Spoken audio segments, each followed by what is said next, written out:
అప్పట్లో అధిష్టానం మాట కాదనలేకపోయారు. అనువుగాని చోట పోటీకి దిగి ఓటమిని మూటగట్టుకున్నారు.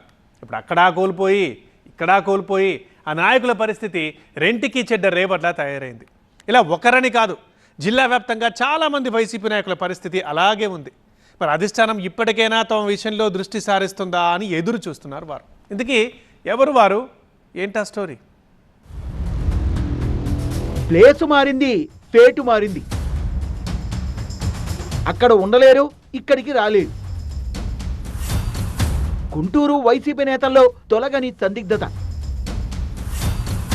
ఏపీలో జిల్లాల పునర్విభజన తర్వాత ఉమ్మడి గుంటూరు జిల్లాలో నియోజకవర్గాల స్వరూపమే కాదు, నేతల జాతకాలు కూడా మారిపోయాయి. ఈ జిల్లా నుంచి బాపట్ల జిల్లాలోకి 3 స్థానాలు, ప్రకాశం జిల్లాలోకి 4 స్థానాలు చేరిపోయాయి. అయితే ఆ తర్వాత ఎన్నికలకు ముందు మార్పులు చేర్పుల పేరిట సిట్టింగుల్ని అటు నుంచి ఇటు నుంచి అటు షిఫ్ట్ చేసింది వైసీపీ. దీంతో ప్లేస్ మారడమే తరువాయి ఆ నేతల ఫేట్ కూడా మారిపోయింది. అటు ఇటు కాకుండా అయిపోయింది ఆ నాయకుల పరిస్థితి.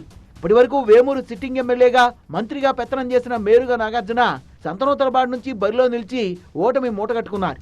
అప్పటి నుంచి ఆ నియోజకవర్గంపై పెద్దగా ఆసక్తి చూపడం లేదు ఈ మాజీ మంత్రి. సొంత ఇలాకా వేమూరుకు వెళ్దామనుకుంటే అక్కడ కొండపి నుంచి వలసొచ్చిన వట్టికూటి అశోక్ బాబు ఉన్నారు. ఆయన సైతం ఇక్కడ సాధారణ ఎన్నికల్లో ఓటమి చవి చూశారు. దీంతో అటు మేరుగా ఇటు అశోక్ బాబు తమ సొంత ఇలాకాలకు వెళ్లేందుకు ఆసక్తి చూపిస్తున్నారు. అయితే సడన్ గా మేరుగను బాపట్ల జిల్లా వైసీపీ అధ్యక్షుడిగా నియమించిన అధిష్టానం నియోజకవర్గాల ఇన్ఛార్జీల్ని మాత్రం మార్చలేదు. ఎర్రగొండపాలెనికి చెందిన మాజీ మంత్రి ఆదిమూలపు సురేష్ కొండపిలో ఇన్ఛార్జిగా ఉంటే, ఎర్రగొండపాలెంలో వైసీపీ నేత తాడిపత్రి చంద్రశేఖర్ ఎమ్మెల్యేగా ప్రాతినిధ్యం వహిస్తున్నారు. సురేష్ ని తిరిగి సొంత నియోజకవర్గానికి పంపించలేని పరిస్థితి ఏర్పడింది. ప్రస్తుత పరిస్థితుల్లో రిజర్వుడ్ నియోజకవర్గాలుగా ఉన్న కొండపి, సంతనూతలపాడు, వేమూర్లలో వైసీపీకి ఇన్ఛార్జీల మార్పు తలనొప్పిగా మారిందనే చెప్పాలి. దీంతో మార్పులు చేర్పుల్లో భాగంగా సొంత ఇలాకాలను వదిలిన మేరుగా నాగార్జున, ఆదిమూలపు సురేష్ వంటి కీలక నేతల రాజకీయ పరిస్థితి గాల్లో దీపంలానే ఉంది. సొంత నియోజకవర్గాలకు వెళ్లలేరు, ప్రస్తుతం ఉన్న చోట ఇన్ఛార్జీలుగా కొనసాగలేరన్నట్టుగా సందిగ్ధంలో కొట్టుమిట్టాడుతున్నారు.